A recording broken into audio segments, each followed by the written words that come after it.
yang sengsara, nggak ada. Nggak ada anggota DPRD yang sengsara, nggak ada. Yang sengsara itu rakyat kita. Mudah-mudahan semuanya mencintai rakyat. Kenapa? Kalau kami pejabat sudah cukup, mau nyari apa lagi? Mobil dikasih sama negara, tunjangan dikasih, asuransi dibayarin, makan dibayarin. Tinggal sayangnya sama rakyat, jangan ngambil lagi jatah rakyat, sudah. Komisi Pemberantasan Korupsi melancarkan operasi tangkap tangan atau OTT di lingkungan Kementerian Ketenagakerjaan pada Rabu 20 Agustus malam. Dalam operasi senyap tersebut, tim penindakan KPK menangkap Wakil Menteri Ketenagakerjaan Immanuel Ebenezer yang akrab disapa Noel. Wakil Ketua KPK Fitroh Cahyanto telah membenarkan adanya kegiatan tangkap tangan ini. Fitroh juga mengonfirmasi penangkapan terhadap Immanuel Ebenezer. Berdasarkan informasi dari 3 aparat penegak hukum, operasi ini menjaring sekitar 20 orang. Selain Immanuel Ebenezer, turut diamankan seorang pejabat eselon 2 di Kementerian Ketenagakerjaan beserta pihak-pihak lain yang diduga terlibat. Assalamualaikum warahmatullahi wabarakatuh. Kita jumpa kembali di Reha TV. Ditangkapnya oleh KPK Komisi Pemberantasan Korupsi Wakil Menteri Ketenagakerjaan Wamenaker Immanuel Ebenezer dalam pelaksanaan operasi tangkap tangan OTT yang dilakukan KPK Rabu malam kemarin 20 Agustus 2025 sungguh mengejutkan kita. Kenapa tidak? Baru 10 bulan Wamen Immanuel Ebenezer yang lebih dikenal dengan nama Noel ini memangku jabatan telah terjaring OTT KPK. Kasusnya kasus pemerasan lagi. Sungguh ini sangat mengejutkan. Dan di sini pun publik jadi bertanya, kenapa kok tidak jerat-jeratnya pejabat ini melakukan tindakan korupsi? Kenapa sampai hari ini kasus korupsi di negeri ini sepertinya tidak pernah surut, tetapi terus membanjiri negara ini? Kalau begini, apakah tidak pernah para pejabat ini menyadari bahwa di tengah-tengah mereka telah bergelimang dengan kemewahan, punya berbagai tunjangan, punya gaji besar, dan memiliki berbagai fasilitas, serta memegang sejumlah jabatan di samping wakil menteri juga sebagai seorang komisaris di PT Pupuk Indonesia milik BUMN. Kenapa kok ingin lagi menjadi seorang koruptor? Kenapa kok tidak bisa menahan diri melakukan korupsi?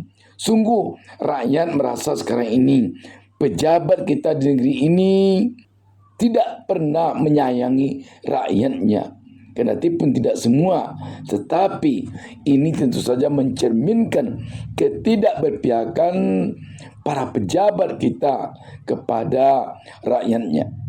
Pemirsa, inilah 15 menteri, wakil menteri yang tersandung kasus korupsi selama ini. 1. Rohmin Dahuri, Menteri Kelautan dan Perikanan. Rohmin Dahuri, Menteri era Megawati, terjerat kasus penyalahgunaan dana non-budgeter yang semestinya digunakan untuk kepentingan masyarakat nelayan. Ia terbukti mengalihkan dana tersebut untuk kepentingan pribadi dan kegiatan politik. Pengadilan menjatuhkan vonis 7 tahun penjara dan denda 200 juta. 2. Ahmad Syudi, Menteri Kesehatan. Ahmad Syudi terbukti terlibat dalam kasus pengadaan alat kesehatan senilai 190 miliar rupiah. Proyek tersebut merugikan negara hingga 71 miliar karena adanya markup harga.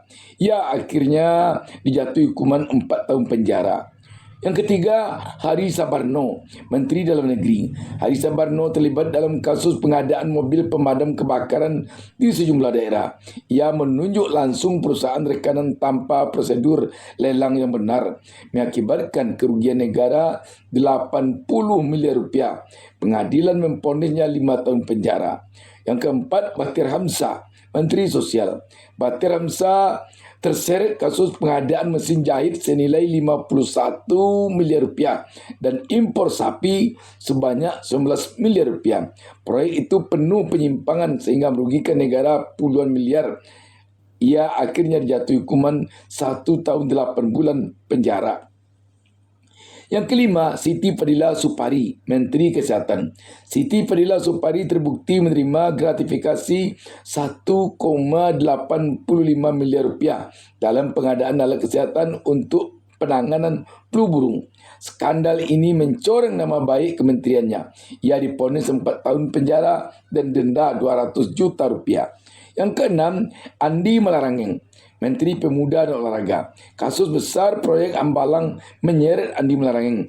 Ia menerima aliran dana 2,5 miliar dari proyek pembangunan kompleks olahraga tersebut. Skandal ini menjadi salah satu kasus korupsi terbesar di era SBY. Ia diponis 4 tahun penjara. Yang ketujuh, Jero Wacik, Menteri Pariwisata dan Kebudayaan, Menteri ESDM. Jero Wacik menyalahgunakan dana personal menteri serta melakukan pemerasan terhadap bawahannya. Uang hasil pemerasan digunakan untuk kepentingan pribadi dengan total kerugian negara mencapai 18,79 miliar rupiah. Ia dijatuhi hukuman vonis 4 tahun penjara. 8. Surya Dharma Ali, Menteri Agama. Surya Dharma Ali terlibat dalam kasus korupsi dana haji dan dana personal menteri. Skandal ini merugikan negara miliaran rupiah dan mencoreng penyelenggaraan haji di Indonesia. Ia diponis 10 tahun penjara meski kemudian mendapat bebas bersyarat pada tahun 2022. 9. Juliari Batubara, Menteri Sosial. Juliari Batubara menjadi sorotan publik kerana kasus suap bantuan sosial COVID-19. Ia menerima suap 32,8 miliar rupiah dari rekanan penyedia bansos. Kasus ini sangat menyakitkan kerana menyangkut bantuan untuk rakyat terdampak pandemi. Pengadilan menjatuhkan hukuman 12 tahun penjara. 10. Edi Prabowo, Menteri Kelautan dan Perikanan. Edi Prabowo ditangkap KPK kerana menerima suap terkait izin ekspor benih lobster. Skandal ini melibatkan sejumlah pengusaha ekspor dan merugikan negara dari potensi pendapatan laut. Ia dijatuhi hukuman 5 tahun penjara. Yang ke-11, Idrus Marham, Menteri Sosial. Idrus Marham tersangkut kasus suap proyek PLTU Riau 1. Ia dinyatakan terbukti menerima suap untuk memperlancar proyek tersebut. Pengadilan akhirnya menjatuhkan vonis kepada petinggi Partai Golkar itu 3 tahun penjara. Yang ke-12, Imam Nahrawi, Menteri Pemuda dan Olahraga. Imam Nahrawi terbukti menerima suap senilai 11,5 miliar rupiah dari dana hibah KONI. Uang tersebut digunakan untuk kepentingan pribadi. Ia diponis 7 tahun penjara dan denda tambahan. 13. Taufik Effendi, Menteri PAN RB. Taufik Effendi terlibat dalam kasus gratifikasi terkait proyek-proyek di kementeriannya. Ia dinilai menyalahgunakan kewenangan jabatannya untuk memperkaya diri sendiri. Pengadilan menjatuhkan hukuman 5 tahun penjara. Yang ke-14, Safrudin, Menteri PAN RB. Safrudin terjerat kasus korupsi proyek EKTP saat masih menjabat di kepolisian sebelum menjadi Menteri PAN RB. Kasus EKTP sendiri merugikan negara hingga triliunan rupiah. Ia dijatuhi vonis 3 tahun penjara.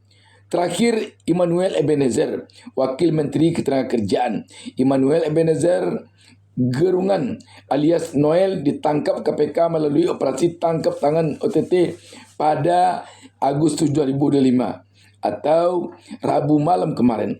Ia diduga melakukan pemerasan terhadap sejumlah pihak terkait proyek-proyek di Kementerian Ketenagakerjaan. Kasus ini membuatnya menjadi wakil menteri pertama yang dijerat KPK dalam perkara korupsi. Proses hukumnya masih berjalan hingga kini. Selain yang kita sebutkan ini, masih sangat banyak lagi para pejabat kita di Republik ini yang tersandung kasus korupsi selama ini. Noel, kurang apa lagi sih lo? Wakil menteri udah, komisaris juga udah. Minimal tiap bulan lo ngantongin duit dari rakyat sekitar 200 jutaan. Masih aja lo kurang, bangsat. Susah emang kalau mental maling masuk pemerintahan. Tai. OTT heboh, KPK sita 22 kendaraan mewah dari Wamen Noel, ada Nissan GTR sampai Ducati. Bayangin, pejabat punya koleksi kayak Sultan. Menurut kamu, ini hasil kerja keras atau korupsi terang-terangan? Bicara tentang Immanuel Ebenezer atau Noel, kita mengenalnya selama ini seorang aktivis 98.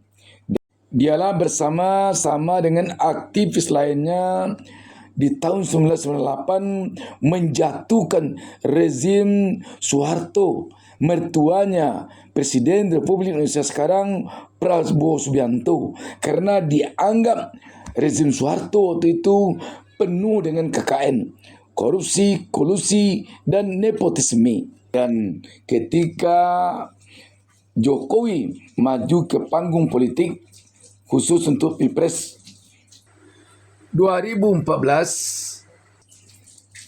dan 2019, Immanuel maju ke gelanggang politik sebagai relawannya Jokowi. Immanuel membentuk organisasi yang dinamainya Joman, Jokowi Mania.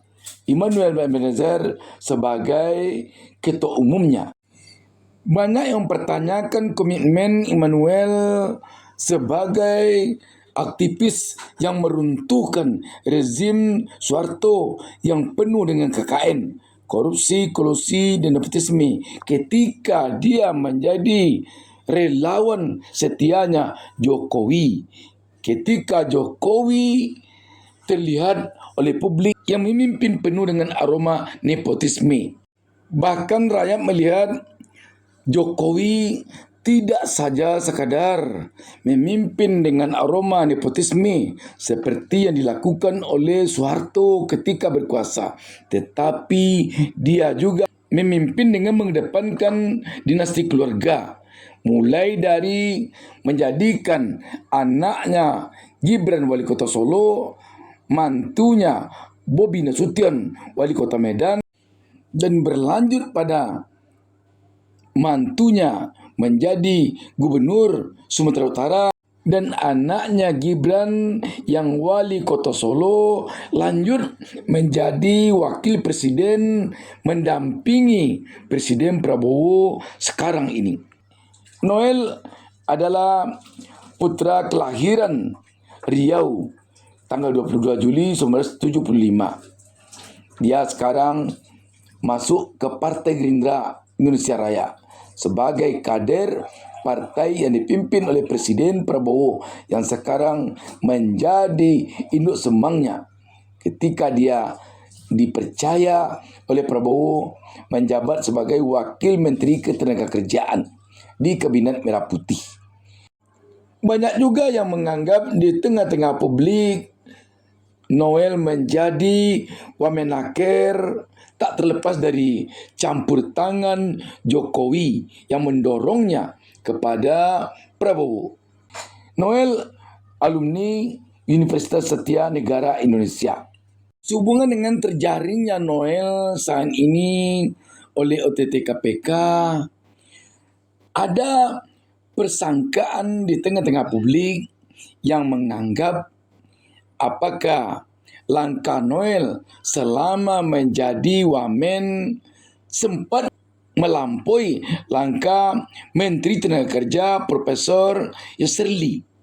Sebab bukan tidak mungkin Noel bergerak lebih jauh dibandingkan menterinya sendiri, karena bisa jadi Noel merasa lebih dekat kepada Jokowi dan Prabowo dibandingkan Yusri Lee yang bukan orang yang menjadi relawannya Prabowo Gibran ketika Pilpres kemarin ini, dan bukan pula Yusri Lee orang dekatnya Jokowi yang sangat tinggi pengaruhnya kepada Prabowo. Jadi bisa jadi akibat Wamen Noel merasa lebih berkuasa dibandingkan Menteri Tenaga Kerja Yusril, maka Noel maju terlalu jauh, dan majunya Noel terlalu jauh tidak bisa dikontrol oleh Menteri Tenaga Kerja Yusril. Kita tahu bahwa Menaker ini bukanlah kader Partai Gerindra dan bukan pula relawannya Jokowi dan bukan pula relawannya Prabowo Gibran. Dia adalah seorang akademisi yang didorong masuk kabinet oleh PKS. Bagi saya dan keluarga besar Kementerian Ketenagakerjaan, ini adalah pukulan yang berat, terlebih sejak saya dilantik menjadi Menteri Ketenagakerjaan atau dalam 10 bulan terakhir, saya sedang melakukan banyak pembenahan dan penataan, khususnya terkait dengan integritas, profesionalisme, dan perbaikan layanan. Sejalan dengan arahan Presiden bahwa tidak ada toleransi atas perilaku koruptif, maka saya sudah meminta pejabat beserta jajaran di Kemenaker untuk menandatangani fakta integritas dan siap dicopot apabila melakukan tindakan korupsi. Namun apapun namanya, kejadian ini sungguh sangat mencoreng Kabinet Merah Putih. Sebab baru saja beberapa hari lalu Prabowo berpidato berapi-api di hadapan Majelis Permusyawaratan Rakyat dalam penyampaian pidato kenegaraannya menyambut Hari Ulang Tahun Kemerdekaan Republik Indonesia yang ke-80, yang antara lain dia menegaskan bahwa tidak akan kompromi dengan korupsi yang kendati pun dilakukan oleh kader Partai Gerindra sendiri. Namun sekarang kader Partai Gerindra yang terkena OTT oleh KPK. Kita tentu masih ingat dengan pidato Prabowo yang tidak kalah berapi-apinya pula, yang menegaskan bahwa dia akan mengejar koruptor sampai ke Antartika. Namun sekarang koruptor ternyata ada di antara dia. KPK baru saja menangkap anggota kabinetnya dan kader dari partainya sendiri dalam suatu operasi tangkap tangan yang sangat menggegerkan dan memalukan. Bagaimana dengan Jokowi ketika orang dekatnya ini ditangkap KPK? Sudah barang tentu Jokowi sekarang semakin terpojok di mata masyarakat Indonesia. Sudahlah orang dekatnya Sylvester Matutina didesak untuk dieksekusi dalam hukuman vonisnya 1,5 tahun, yang sudah 6 tahun belum juga menjalani hukuman, ditambah dengan orang dekatnya Ketua Umum Projo Budi Ari, Menteri Koperasi, yang sampai sekarang masih juga dikaitkan dengan judol ketika dia menjadi Menteri Kominfo. Ditambah lagi dengan orang dekatnya yang satu ini, Noel, yang sudah ditangkap KPK. Namun semua ini tentu kita akan melihat bagaimana selanjutnya. Demikian, wassalamualaikum warahmatullahi wabarakatuh.